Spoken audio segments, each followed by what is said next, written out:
We begin our show with a developing story. Giannis Antetokounmpo left last night's game against the Pistons after just 3 minutes on the court. He goes down with a non-contact injury, ruled a right calf strain. He did not return. This could be a major blow for the Bucks, who currently sit in the 10th spot in the Eastern Conference. Welcome in. George Sedano in for Malika Andrews today, and I've got our senior insider, Shams Charania, with me now. So, Shams, what do we know about Giannis' status at this point? George, I'm told Giannis will miss approximately 2 to 4 weeks with this right calf strain. So the worst case scenario of a more significant calf strain or an Achilles injury has been avoided, but expect both the Bucks and Giannis to be cautious with this calf strain. This is his third calf strain since April 2024. He's had 2 on the left leg, 1 on the right leg. So the Bucks here now will be playing without Giannis for an extended period of time. And the schedule gets tougher for them as we look ahead here. So what does that mean for their season going forward?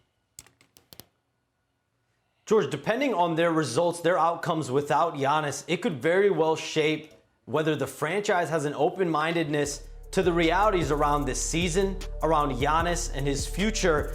We saw last night in the Detroit games, key players stepped up. Kevin Porter Jr., Ryan Rollins, and General Manager John Horst, Coach Doc Rivers, they have believed in this roster's ability to contend in the Eastern Conference. So this will now give the team a runway for its own evaluation period in the coming weeks. 7 of the next 11 games the rest of this month on the road. And we've seen with and without Giannis. With him, they have one of the best offensive ratings in the NBA. Without him, they have the worst. Wow. We'll certainly keep tabs on all of it, Shams. Thanks. Appreciate it. So Giannis has made All-NBA consecutive seasons 9 straight times here. Only LeBron has a longer active streak. Now, if he misses 9 games or more while recovering from this injury, that would make him ineligible for the awards this season. So let's dive further into what's going on here with Giannis. In the last 24 hours, we got Tim MacMahon, Ramona Shelburne, the Hall of Famer Marc Spears with me now. So, Marc, how does this injury impact the Bucks-Giannis situation? Well, from a playing standpoint right now, I talked to Doc Rivers a little while ago, and, I mean, how do you replace Giannis, right? You don't. You don't. But they're going to lean on their backcourt. Kevin Porter, they got Scooters averaging about 20 points per game. Ryan Rollins is averaging 18. That's not a lot, but that's what they're trying to do. And Jericho Sims is going to start at center, but in terms of, like, trading for Giannis or something like that, I don't need to know his health. He'll come back at some point. If I'm a GM, I'm still trying to get him. I just think it's going to be real quiet, right? That was a heck of a report Shams had yesterday, and I think the entire league stood up and took notice and wants to know more. And everybody I've talked to in the last 24 hours is like, does he have a list? How close are we? Where is this?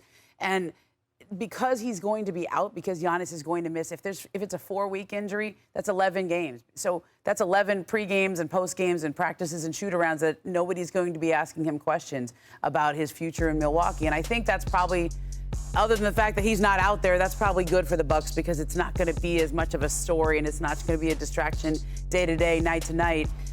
Those 11 games matter a lot, because if they can stay in contention without him, and they haven't been good without him so far this year, but if they can stay 500 or close to that, then you have more of a case for when he comes back to say, let's play this out. All right, so Ramona thinks that could potentially be a blessing in disguise in regards to distractions. Tim, how do you feel? A blessing for Giannis in disguise, because he doesn't have to answer the questions on a day-to-day, game-to-game basis. But the question obviously is, has Giannis played his last game in a Bucks uniform? This will absolutely not deflate his value. I mean, it's a 2-time MVP. It's one of the best players in the league. Yeah. Giannis's value is not going to be affected by a 2 to 4 week injury.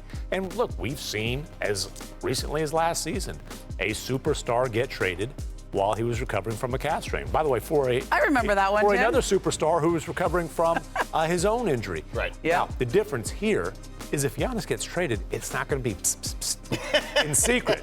Okay, the Bucks will secret coffee. Yeah, if the Bucks have to trade this guy, they will create a bidding war. Right. And again, this injury is not going to impact the interest in him Absolutely not. All right, well, listen, I don't know if you guys realize this, but there was 45 more minutes of a game yesterday. Oh, that's between right. The Bucks and the Pistons. So let's take a look at those 45 minutes Pistons of had to win basketball. this game, right? Well, we'll see. We start early in the Pick somebody third. when they're down. Just in case you missed it, the Pistons were leading when we pick it up here. And then Miles Turner with the attack on the rim on Isaiah Stewart. Everybody raves about his leadership in Milwaukee this year. Yeah. He's going to have to step up, too. Yep. Head. One of the best rim protectors in the league, by the way. 2 minutes left in the third. Isaiah Stewart inside on Bobby Portis, and then they start jawing. Oh, no. Listen. Bobby Got a little Portis nervous can do here. some damage with a punch, but I wouldn't Put mess that- with that Yeah. dude beef stew. Like, I think they're both pretty tough. I wouldn't mess with either I guy. would watch that. I watch that on pay-per-view. Yeah, me too. All right, so Stewart is gone. 5 on it. 2 minutes left in the fourth. Pistons lead by 5. Kevin Porter Jr. with the drive. He finds A.J. Green on the kick. That's pretty. He nails the three. They've missed Bucks, Kevin Porter Jr. when he's been out. Bucks now trail by 2. Next possession, Bucks still trail by 2. Ryan Rollins Giannis with the miss. got it. Sims with the putback. Bouncy. So he gets the and one. 13 seconds left. Pistons trail by 3. Cunningham tries. Nowhere near the basket. So the Bucks hold on to win by 4, even without Giannis. Rollins' story is amazing.